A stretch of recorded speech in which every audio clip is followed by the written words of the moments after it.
Show me your friends and I'll show you your future.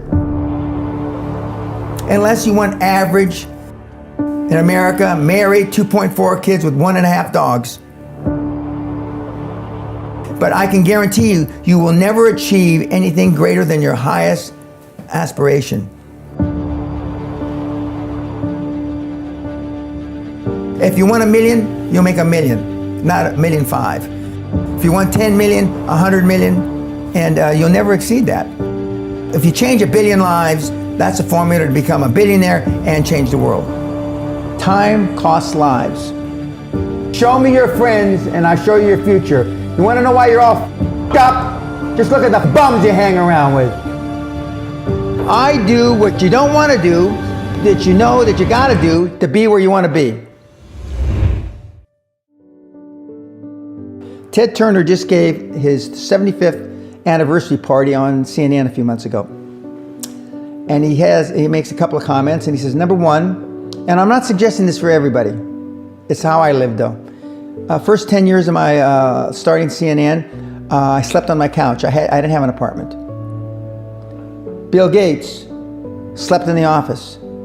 Steve Jobs slept in the office. And I can go down a whole list. Now these are super successful, mega wealthy guys. I slept in my office. Not everybody's willing to make that sacrifice.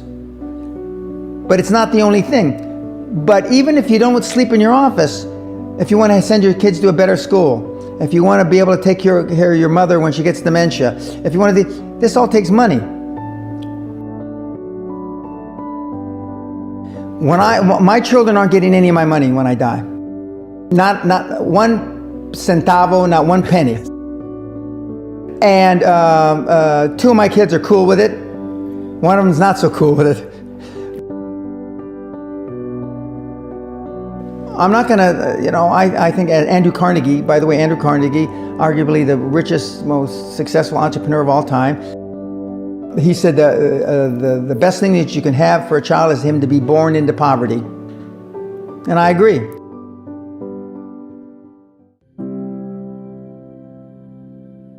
Lack of self-esteem, lack of self-worth. Now they think they have self-worth. They think because they've made a few bucks. But in actuality, and when they measure it against the other 8, 10, 12 people sitting around the table, they realize, or they start to question, hell, maybe I was just lucky.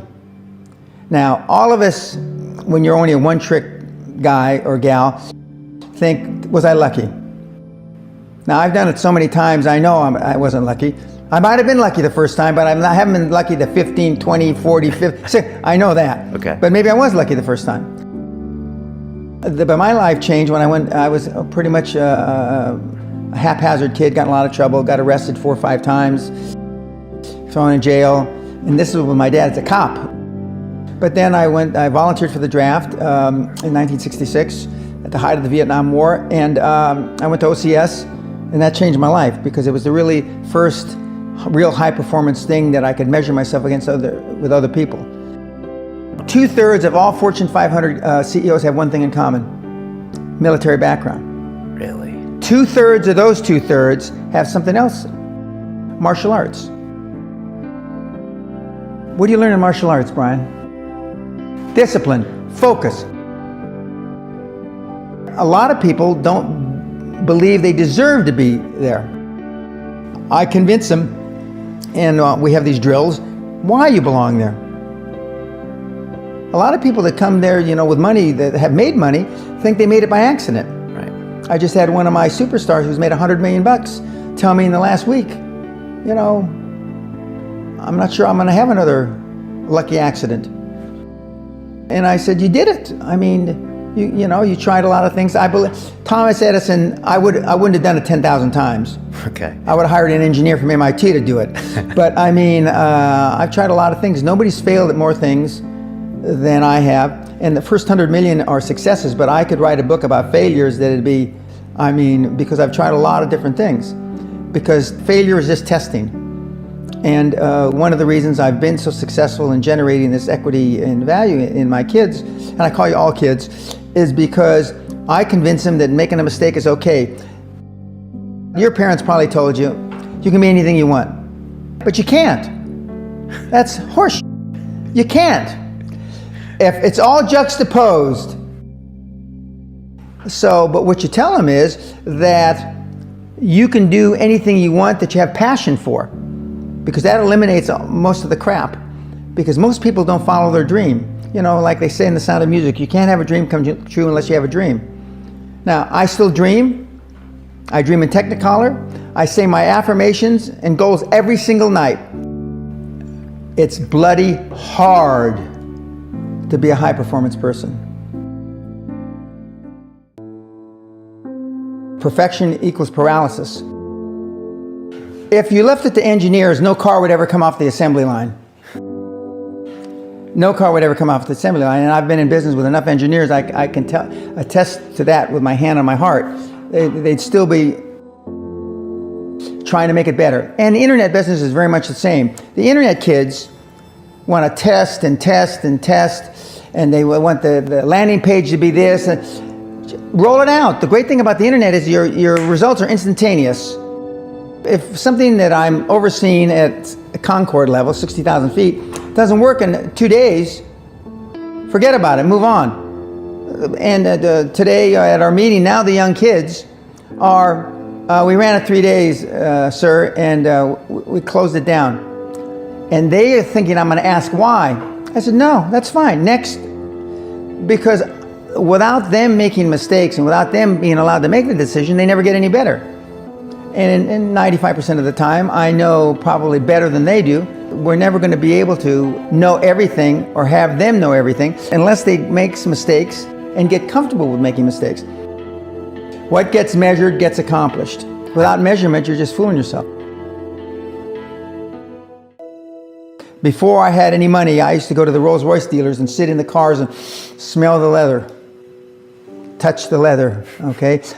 I went to $1 million houses, and my wife and I would walk through the house, and they'd say, when are your parents getting here, kids? No, we are the buyers. Practice within when you're without. Practice being successful. How many people listening to this today practice being successful today?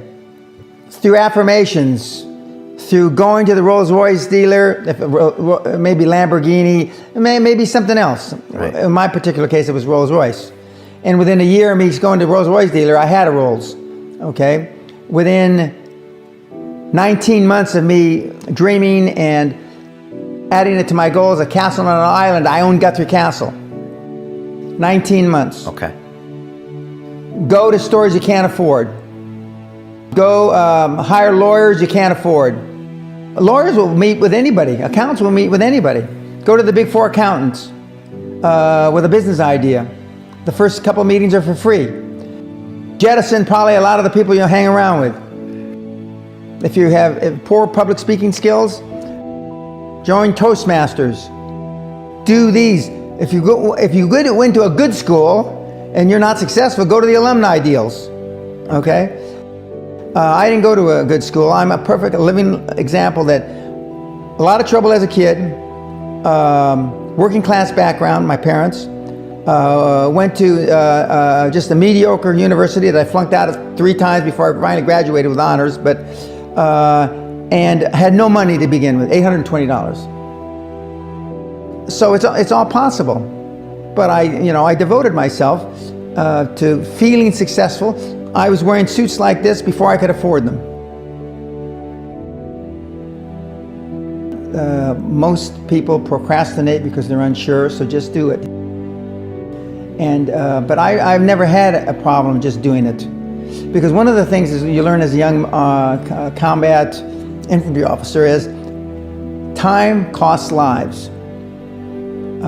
We overanalyze because we're unsure. We don't overanalyze because we are not sure if it'll work or not.